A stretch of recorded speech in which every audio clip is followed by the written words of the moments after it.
Aside from the obvious, and by that I mean riding hard on the front in the wind, there are many ways to bring back a breakaway. Essentially, it's harnessing the power and strength of a number of riders, whether it be a group of individuals, teams, or several teams. Let's have a look at the best way to reel a break in by racing safely and racing smart. Timing. The timing of when to decide to actually chase a break is crucial. Someone in the team will signal to the rest of the team to hit the front and start chasing in an effort to bring back the break straight away. Doing this is very hard work, but over a far shorter distance.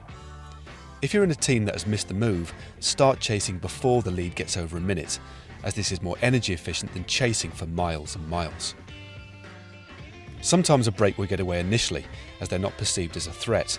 In these cases, the break can establish a lead of several minutes, which needs to be brought back over a longer distance, so keep aware and race smart.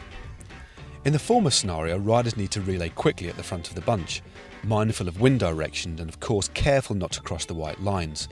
Although the speed needs to be high, the effort should be smooth, with no surging or kicking through.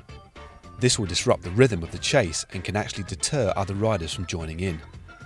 Riders should take short turns at the front at high speed before moving slickly to the left or right without suddenly sitting up. Ideally, there should be two lines moving efficiently in a clockwise rotation if the wind is from the right, or anti-clockwise if the wind is from the left. In some cases, when a break has only a small gap but looks dangerous, teams only use one or two riders who ride on the front in a very intense pursuit-like effort to shut the gap in as little time as possible. It is still vital though that they don't actually break away themselves. In the latter scenario, when a break has several minutes, the actual mechanics of the relay should be the same, but riders will generally spend longer on the front, with the efforts being of a lesser intensity. Time gaps to the break are relayed back to the bunch, so the pace can be adjusted accordingly.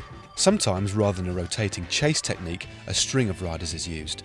The rider in the front does a turn of around 50 revolutions before moving out and back down the line, leading the rider directly behind them to take up the pace setting.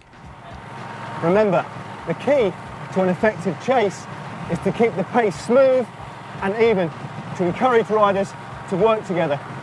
It should be the mindset in every race, because smooth equals safe, and that way you'll race smart, because a breakaway will profit from disharmony in the bunch. Holding your position in a bunch is something that takes time to master and can be especially complex towards the final of a race or just prior to a key climb or crosswind section, when everyone is fighting for position.